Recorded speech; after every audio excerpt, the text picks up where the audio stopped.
ಈಗಾಗಲೇ ತಮ್ಗೆಲ್ಲ ಗೊತ್ತಿರೋ ಹಾಗೆ ಎಲ್ಲ ಮಾತನಾಡಿದ್ದಾರೆ. ಕನಕಪುರ ವಿಧಾನಸಭಾ ಕ್ಷೇತ್ರ ಅಂತಂದ್ರೆ ಇದು ಒಂದು ಕಾಲದಲ್ಲಿ JDS ನ ಭದ್ರಕೋಟೆ. ಯಾವ ರೀತಿ ಹಿಂದೆ ಇತ್ತು ಈ ಕ್ಷೇತ್ರದ ಸ್ಥಿತಿಗತಿ ಅಂತೇಳಿ ಇಲ್ಲಿ ಕುಳಿತಿರ್ತಕ್ಕಂಥವ್ರು ಎಲ್ಲ ಅಳಬರು, ಎಲ್ಲ ಹಿರಿಯರು, ದೇವೇಗೌಡರು ಸಾಹೇಬರ ಸಮಕಾಲೀನ ರಾಜಕಾರಣಿಗಳು ಇಲ್ಲಿ ಬಹಳ ಜನ ಕುಳಿತಿದ್ದೀರಿ. ಇವತ್ತಿನ ಸಭೆ ಯಾರೋ ಒಂದು ಬಸ್ಗಳಲ್ಲಿ ಜನ ಕರ್ಕೊಂಡ್ಬಂದು ಸಮಾವೇಶ ಅಲ್ಲ ಇದು. ಇವತ್ತಿನ ಸಭೆ ಯಾರು ಪಕ್ಷಕ್ಕೆ ನಿಷ್ಠೆಯನ್ನ ಹೊಂದಿರತಕ್ಕಂಥವ್ರು, ಪಕ್ಷದಲ್ಲಿ ನಿಷ್ಠಾವಂತ ಕಾರ್ಯಕರ್ತರು, ಮುಖಂಡರುಗಳು ತಾವು ಇವತ್ತೇನು ಈ ಸದಸ್ಯತ್ವ ಅಭಿಯಾನಕ್ಕೆ ಇವತ್ತು ನಮ್ಮ ನಿಖಿಲ್ ಕುಮಾರಣ್ಣವರು ಇಡೀ ರಾಜ್ಯದಾದ್ಯಂತ ಇವತ್ತೇನು ಹೋರಾಟವನ್ನು ಮಾಡ್ತಾ ಇದ್ದಾರೆ. ಈ ರಾಮನಗರ ಜಿಲ್ಲೆಯಲ್ಲಿ ಇವತ್ತು ಮೊದಲನೇ ಬಾರಿಗೆ ರಾಮನಗರ ಜಿಲ್ಲೆಯಲ್ಲಿ ಕನಕಪುರ ವಿಧಾನಸಭಾ ಕ್ಷೇತ್ರದಲ್ಲಿ ಚಾಲನೆಯನ್ನ ಕೊಟ್ಟಿದ್ದಾರೆ. ಯಾಕೆ ಅಂತಂದ್ರೆ ಕನಕಪುರ ತಾವೆಲ್ಲ ಹೇಳ್ತಾ ಇದ್ರಿ ಈ ಕ್ಷೇತ್ರಕ್ಕೆ ಸ್ವಲ್ಪ ಹೆಚ್ಚಿನ ಒತ್ತನ್ನ ಕೊಡ್ಬೇಕು ಅಂತ ಹೇಳಿ. ಹಾಗಾಗಿ ಕುಮಾರಣ್ಣವ್ರು ಇರ್ಬೋದು, ನಿಖಿಲ್ ಕುಮಾರಣ್ಣವ್ರು ಇರ್ಬೋದು, ಹೆಚ್ಚಿನ ಒತ್ತನ್ನ ಕೊಡೋದ್ರ ಮುಖಾಂತರ ಅದಕ್ಕೆ ಇವತ್ತು ಮೊದಲನೇ ಬಾರಿಗೆ ರಾಮನಗರ ಜಿಲ್ಲೆಯಲ್ಲಿ ಕನಕಪುರ ವಿಧಾನಸಭಾ ಕ್ಷೇತ್ರದಿಂದ ಪ್ರಾರಂಭ ಮಾಡಿದ್ದಾರೆ. ನಾನು ಹಿಂದೆ ತಮ್ಗೆಲ್ಲ ಗೊತ್ತಿದೆ ಏನು ಈ ಒಂದು ಲೋಕಲ್ ಬಾಡಿ ಚುನಾವಣೆಯಲ್ಲಿ ನಾನು ಕೇವಲ 15 ದಿವಸಗಳಿತ್ತು. 15 ದಿವಸದಲ್ಲಿ ಕುಮಾರಣ್ಣವರು ನನ್ನನ್ನು ಇಲ್ಲಿ ಅಭ್ಯರ್ಥಿ ಮಾಡಿದ್ರು. ಅಭ್ಯರ್ಥಿ ಮಾಡಿದಂತ ಸಂದರ್ಭದಲ್ಲಿ ಬರೀ 15 ದಿವಸದಲ್ಲಿ ನನಗೆ ಸಾಕಷ್ಟು ಏನು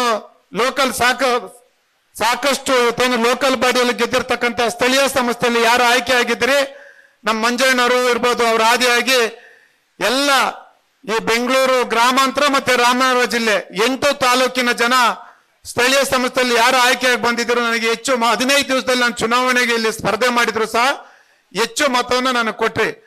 ಅಲ್ಪ ಮತದ ಅವರಲ್ಲಿ ನಾನು ಸೋಲನ್ನ ಅನುಭವಿಸ್ಬೇಕಾಯ್ತು. ಯಾಕೆ ಅಂತಂದ್ರೆ ಕೆಲವು ನನಗೆ ಇಲ್ಲಿ ಕನಕಪುರ ವಿಧಾನಸಭಾ ಕ್ಷೇತ್ರದಲ್ಲಿ ನನಗೆ ಮತ ಸ್ವಲ್ಪ ಕಡಿಮೆ ಬಂದಿರ್ಬೋದು, ಆದ್ರೆ ಅಲ್ಲಿನೂ ಸಹ ನನಗೆ ಸುಮಾರು 60 ರಿಂದ 65 ಮತಗಳು ನನಗೆ ಇಲ್ಲಿ ಸಹ ಬಂದಿದ್ವು. ಯಾಕಂತಂದ್ರೆ 60-65 ಮತ ಏನು ಬಹಳ ಕಡಿಮೆ ಮತ ಅಲ್ಲ.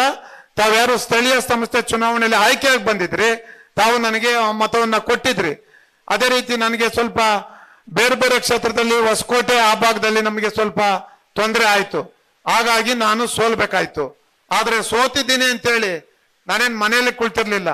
ಸಾಕಷ್ಟು ಜನ ಈ ರಾಮ್ ಪ್ರಸಾದ್ ಅವರು ಬೆಳಗ್ಗೆಯಿಂದನೂ ಸಹ ಒಂದು 20 ಜನ ಫೋನ್ ಮಾಡಿದ್ರು.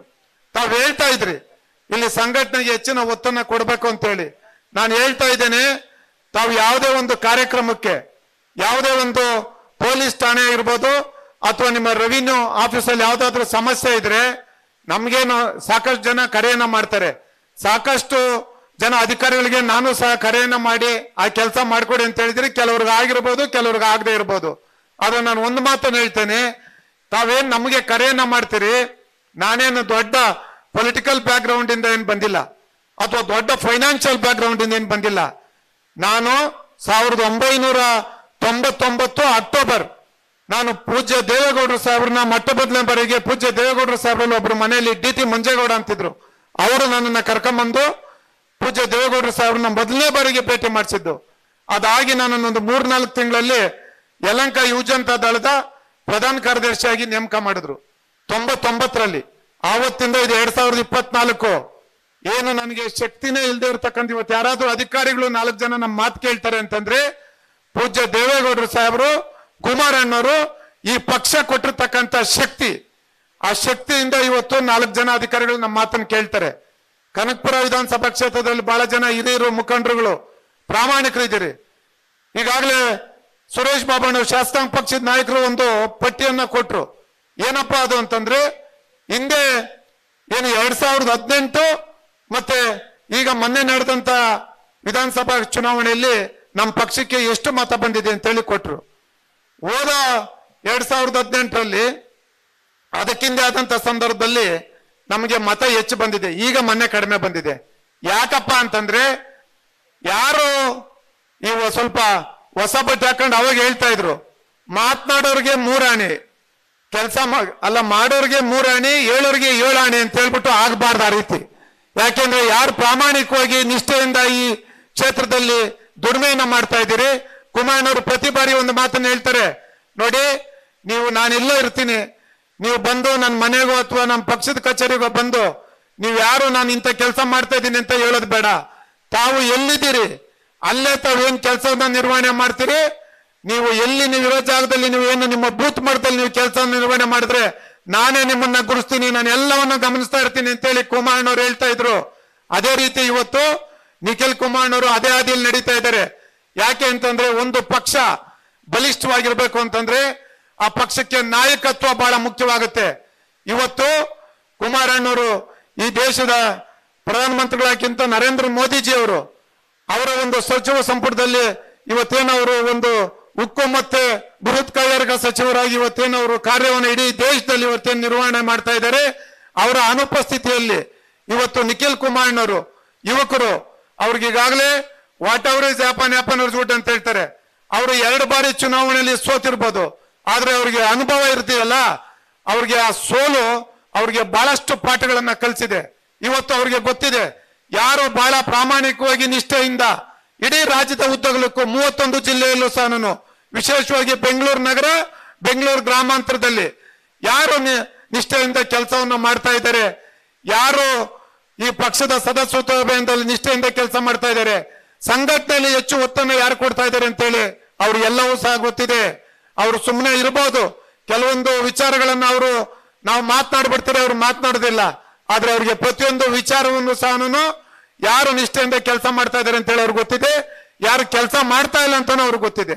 ಹಾಗಾಗಿ ನಾನು ವಿಶೇಷವಾಗಿ ಕನಕಪುರ ವಿಧಾನಸಭಾ ಕ್ಷೇತ್ರದ ಎಲ್ಲ ನನ್ನ ತಾಯಂದ್ರು, ಎಲ್ಲ ಪಕ್ಷದ ಮುಖಂಡರು, ಎಲ್ಲ ನಮ್ಮ ಕಾರ್ಯಕರ್ತ ಬಂಧುಗಳಲ್ಲಿ ಮುಂದಿನ ದಿನಗಳಲ್ಲಿ ಕುಮಾರಣ್ಣವರು ಸಹ ಈ ಒಂದು ಕನಕಪುರ ವಿಧಾನಸಭಾ ಕ್ಷೇತ್ರ ಅಷ್ಟೇ ಅಲ್ಲ, ರಾಜ್ಯದ ಎಲ್ಲ 224 ವಿಧಾನಸಭಾ ಕ್ಷೇತ್ರ ಒಳಗೊಂಡಂತೆ ರಾಮನಗರ ಜಿಲ್ಲೆ ಮತ್ತು ಬೆಂಗಳೂರು ನಗರದಲ್ಲೂ ಸಹ ಈಗಾಗಲೇ ಹೆಚ್ಚು ಒತ್ತನ್ನ ಸಂಘಟನೆಗೆ ಕೊಟ್ಟಿದ್ದಾರೆ. ಬೆಂಗಳೂರು ನಗರದಲ್ಲೂ ಇದೇನು ಪಕ್ಕದಲ್ಲೇ ಇರತಕ್ಕಂತ ಒಂದು ಕ್ಷೇತ್ರ ರಾಮನಗರ ಜಿಲ್ಲೆ. ನನಗೆ ಗೊತ್ತಿದೆ ಎಲ್ಲ 8 ವಿಧಾನಸಭಾ ಕ್ಷೇತ್ರದಲ್ಲೂ ನಾನು ಕೆಲವು ಈಗಲೂ ಯಾವ್ದಾದ್ರು ಒಂದು ಕಾರ್ಯಕ್ರಮಕ್ಕೆ ಹೋದ್ರೆ ಕೆಲವು ಪಂಚಾಯತಿ ಮೆಂಬರ್ಗಳು ಬಂದು ಮಾತನಾಡ್ತಾರೆ, ಅಣ್ಣ ನಾವು ನಿಮ್ಮ ಮತ ಹಾಕಿದ್ವಿ, ನೀವು ಗೆಲ್ಬೇಕಾಗಿತ್ತು ಅಂತಾರೆ. ನಿಜ, ನಮ್ಮ ಮೇಲೆ ಅಷ್ಟು ವಿಶ್ವಾಸ ಇಟ್ಟು ನೀವೆಲ್ಲ ಮತ ಕೊಟ್ಟಿದ್ದಕ್ಕೋಸ್ಕರನೇ ಇವತ್ತೊಂದು ದಿವಸ ನಾವು ಇಲ್ಲಿ ನಿಂತು ಮಾತಾಡ್ಲಿಕ್ಕೆ ನೀವು ಕೊಟ್ಟಿರ್ತಕ್ಕಂಥ ಒಂದು ಶಕ್ತಿ ನಾನು ತಮ್ಮಲ್ಲಿ ಯಾಕಂದ್ರೆ ಇನ್ನು ಮಾತನಾಡೋರು ಬಹಳ ಜನ ಇದ್ದಾರೆ. ಯಾಕೆ ಅಂತಂದ್ರೆ ನಾನು ಯಾಕೆ ಮಾತನಾಡ್ತಾ ಇದ್ದೀನಿ ಅಂತಂದ್ರೆ ಬೆಂಗಳೂರು ನಗರದಲ್ಲೂ ಸಹ ನಮ್ಮ ಇವತ್ತು BTM ಲೇಔಟ್ ಮತ್ತೆ ಇನ್ನು 2 ವಿಧಾನಸಭಾ ಕ್ಷೇತ್ರದ ಇವತ್ತು ಸದಸ್ಯತ್ವ ಅಭಿಯಾನದ ಚಾಲನೆ ಕೊಡಬೇಕು. ಅಲ್ಲಿ ಸಹ 3 ಗಂಟೆಗೆ ಒಂದು ಕಾರ್ಯಕ್ರಮ, 6 ಗಂಟೆಗೆ ಒಂದು ಕಾರ್ಯಕ್ರಮ ಇದೆ. ಬೆಳಿಗ್ಗೆನೂ ಸಹ ಯಲಹಂಕ ವಿಧಾನಸಭಾ ಕ್ಷೇತ್ರದಲ್ಲೂ ನಮ್ಮ ಮಾಜಿ ವಿಧಾನ ಪರಿಷತ್ ಸದಸ್ಯರು ನಮ್ಮ ಕೃಷ್ಣಪ್ಪಣ್ಣವರು ಅವ್ರ ನೇತೃತ್ವದಲ್ಲಿ ಒಂದು ಸಭೆ ಆಯ್ತು. ಅಲ್ಲಿ ಚಾಲನೆಯನ್ನು ಕೊಟ್ಟು ಅಲ್ಲೂ ಸಹ ಬಹಳ ಚೆನ್ನಾಗಾಯ್ತು ಸಭೆ. ಹಾಗಾಗಿ ಮುಂದಿನ ದಿನಗಳಲ್ಲಿ ಏನು ನಮ್ಗೆ ಮತ್ತೆ ನಮ್ಮ ಸುರೇಶ್ ಅಣ್ಣವ್ರಿಗೆ ಏನ್ ಜವಾಬ್ದಾರಿಯನ್ನು ಕೊಟ್ಟಿದ್ದಾರೆ, ಈ ನಮ್ಮ ಮಂಜಣ್ಣವರು ಜಿಲ್ಲಾಧ್ಯಕ್ಷರು ಅವ್ರ ನೇತೃತ್ವದಲ್ಲಿ ಅವ್ರು ಯಾವಾಗ್ಲೇ ಕರೀಲಿ, ಎಷ್ಟೊತ್ತಿಗಾದ್ರೂ ಕರೀಲಿ, ನಾವು ನಿಮ್ಮ ಜೊತೆ ಸದಸ್ಯತ್ವ ಅಭಿಯಾನವನ್ನ ಮಾಡೋಣ.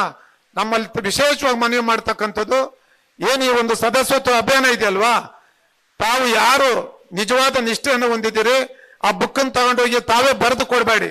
ದಯಮಾಡಿ ಯಾರು ಕಾರ್ಯಕರ್ತರಿದ್ದೀವಿ ಬೆಂಗಳೂರು ನಗರದಲ್ಲೂ ಅದೇ ರೀತಿ ಮಾಡ್ತಾ ಇದ್ದೀವಿ. ಒಬ್ಬೊಬ್ರ ಹತ್ರ ಹೋಗಿ ದಯಮಾಡಿ 10 ಜನ ಮಾಡಿ 10 ರೂಪಾಯಿ ತಗೊಬೇಕು ಅವ್ರ ಹತ್ರ. ಒಂದು ಸದಸ್ಯತ್ವ ಅಭಿಯಾನಕ್ಕೆ 10 ರೂಪಾಯಿ ಒಬ್ರು ಸದಸ್ಯರ ಆಗ್ಬೇಕಾದ್ರೆ 10 ರೂಪಾಯಿ ಕೊಟ್ಟೇ ಕೊಡ್ತಾರೆ. ಯಾಕೆ ಅಂತಂದ್ರೆ ಈ ರಾಜ್ಯದಲ್ಲಿ ಕುಮಾರಣ್ಣವರು 2 ಬಾರಿ ಮುಖ್ಯಮಂತ್ರಿಗಳಾಗಿ ಏನ್ ಕೆಲಸ ಮಾಡಿದ್ದಾರೆ, ಪೂಜ್ಯ ದೇವೇಗೌಡರು ಸಾಹೇಬರು ಈ ದೇಶದ ಪ್ರಧಾನಮಂತ್ರಿಗಳಾಗಿ ರಾಜ್ಯದ ಮುಖ್ಯಮಂತ್ರಿಗಳಾಗಿ ಈ ರಾಮನಗರ ಜಿಲ್ಲೆಗೆ ಕೊಟ್ಟಿರ್ತಕ್ಕಂಥ ಕೊಡುಗೆ, ಬೆಂಗಳೂರು ನಗರಕ್ಕೆ ಕೊಟ್ಟಿರ್ತಕ್ಕಂಥ ಕೊಡುಗೆ ಏನು ಅಂತೇಳಿ ತಮ್ಗೆಲ್ರಿಗೂ ಸಹ ಗೊತ್ತಿದೆ. ಹಾಗಾಗಿ ದಯಮಾಡಿ ಅದನ್ನ ನಾವು ಹೇಳ್ಬೇಕಾಗ್ತದೆ. ಕಾರ್ಯಕರ್ತ ಬಂಧುಗಳಿಗೆ ಈ ಭಾಗದಲ್ಲಂತೂ ಎಲ್ಲರಿಗೂ ಗೊತ್ತಿದೆ, ಬಟ್ ಬೆಂಗಳೂರು ನಗರದಲ್ಲಿ ಗೊತ್ತಿಲ್ಲ.